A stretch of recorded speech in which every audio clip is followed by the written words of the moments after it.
First Sergeant Cap here with Company D, 2nd United States Sharpshooters. Thanks for joining me in the workshop again. And today I'm working on another reenacting equipment maintenance job. I'm just kind of cleaning up and working on my oil lanterns that I sometimes take with me. And I wanted to get into a little bit of a Civil War era, 19th century tip for helping them burn more cleanly and sweeter. One of the things that I love to research about the Civil War are 19th century household receipt or recipe books. And these aren't necessarily cookbooks, although sometimes they do actually contain recipes. But they also have tons of useful information or intriguing information like how to make gunpowder and blue gun barrels, make and mix different types of paint, tan hides, various very interesting home medical remedies.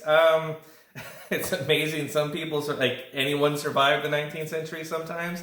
And almost all of them are free on places like Google Library. There's another archive website that also has a ton of them. And one I've been enjoying recently has been Mackenzie's 10,000 Receipts in All the Useful and Domestic Arts, Constituting a Complete and Practical Library, published in October of 1865. Now, I know you're saying, hey, First Sergeant, that's post-war. What are you trying to pull? Well, obviously it's post-war. But the Mackenzie series of household receipt books had a pretty lengthy history. I think the earliest one that I found on Google Library went as far back as the mid or late 1830s. And this particular tip I have seen all the way up until at least World War I as far as working with oil lamps. So this is proven itself to be a consistent and well-known and well-practiced tip. And the important thing about doing this sort of research is there's so much more to reenacting than just knowing your Casey's and Hardys. It doesn't develop your understanding of the time period, of what it was like to be a civilian. It doesn't add any depth to your understanding of the material or social culture of the time. So really challenge yourself to kind of, a lot of this stuff is just, we would never do it today because it's full of so many a lot of these receipts are filled with so many carcinogens and toxic substances, but it is curious to know, and it gives you an understanding of what would have been more common knowledge, even if we would never in our right mind try a lot of these things. But some actually contain some really useful, perfectly safe advice, and I find that really interesting. So it's important as you develop your impression or you're trying to create a more immersive experience to try to learn period ways of building things, using and carrying period style items is going to make for a much more rounded experience in reenacting in general. And so really challenge yourself to get into, even learning about hometown news during your person's term of service. I think that's also really valuable because then you can talk about what's going on at home, local businesses, and this is just one kind of way to dip your toe in the water of period solutions to everyday problems. So in Mackenzie's book on page 458, this tip is titled, "To Prevent the Smoking of Lamps. Soak the wick in strong vinegar and dry it well before you rinse it. It will then burn both sweet and pleasant and give much satisfaction for the trifling trouble in preparing it." So for this experiment, I have 2 lanterns here. I just kind of cleaned them up. I cleaned the globes with a little bit of washing soda and some vinegar, as was recommended in this book and other books of the time period. During the Civil War, they knew vinegar cleaned glass just as well as it does today. And so this black one is just going to be pretty much just cleaned, oiled, and I trimmed the wick. So I don't know if I kept my cutoff anywhere. But trimming your wicks on your lanterns is helpful to do every once in a while, especially if maybe they've sat for a while and they've dried. As you burn your wick, the top will collect, essentially carbonize because it's burnt. That burnt layer isn't going to wick. oil as efficiently. So it's good practice to trim your wicks every once in a while. It's an old trick I actually learned from my grandma. So this one is going to sit. I'll put the globe back in it. And for this one, it also needed a new wick, so I thought this was a perfect chance. So all I have here is just some basic kitchen vinegar, and I have my wick soaking in the vinegar, and it's been in there for about 5 or 10 minutes. I'll probably do 5 or 10 more. For strong vinegar, they don't give any sort of percentage. So I guess if you wanted to go really strong, you could order some of that heavy duty stuff they sell on Amazon. People use it for like cleaning, and the super strong stuff for like a natural way of killing weeds. I think this will work just fine. The other sort of question that may arise during the course of the experiment is I use paraffin oil rather than kerosene. It's personal preference, really.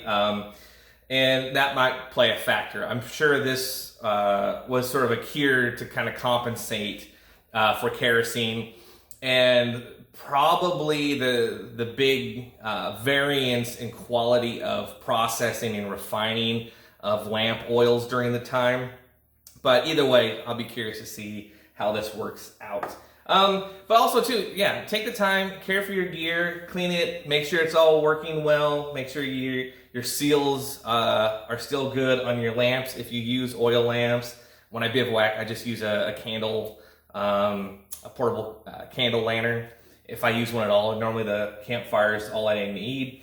Make sure that your adjustment pivot is still nice and snug. Sometimes you have to push down these little ears a little bit to hold it a little bit better, especially on these hardware store style ones. They're not always the best built. If you're getting an original or an antique style lantern. And yeah, so I just let this soak, let it dry, and then when it's dark enough, we will give it a test. And we are back and ready to check out how well our Civil War lantern tip is going to work. It's finally dark enough outside to give this a test run. I did go ahead and kind of do a little check to see how they do, and I will say the biggest thing that I noticed is when I blew out the lanterns on the test, the one that we didn't soak in vinegar, this black one here, smoked a ton after I blew it out. This one pretty much just went straight out. That was pretty shocking, just how big the smoking difference was between the two when you blew it out. Other than that, I would say the only major difference that I noticed with the wick, this red one over here that I soaked in vinegar for 15-20 minutes and allowed to dry, was how much softer the wick was overall. So this one has just been cleaned up and I just trimmed the wick, and this one is our Civil War hack test subject. So let me turn out the lights, light these up, and we'll see what the results are like. Okay, it is really dark in the shop tonight. Let's see if I can light these up. So here is our just standard lantern, and here is our Civil War test case. Close that one, and we're going to close that one. So I'm not sure if you can actually tell much of a difference in the camera. Earlier I did do my best to try to adjust these the same. And this one is burning brighter. There does seem to be it's almost hard to explain. Like, this one does seem to give you a cleaner, brighter, more clear light than this one that we've just trimmed. I can turn that one up a little bit more. The flame does seem to kind of react a little bit differently. I mean, that's higher than you'd ever want it to be. The shape of the flame also looks different, and that is definitely not showing up in the camera. This one has an interesting U shape to it that's been fairly consistent. So yeah, this is pretty. Yeah, they do behave differently. This is pretty interesting. And like I said earlier, when I did a test run to kind of dial these in evenly, this one that we didn't do anything to was definitely a lot smokier when we blew it out. So I might try to show that right now. So let me turn the lights back on.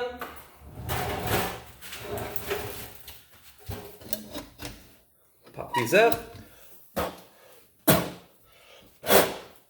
Now it's just being persistent.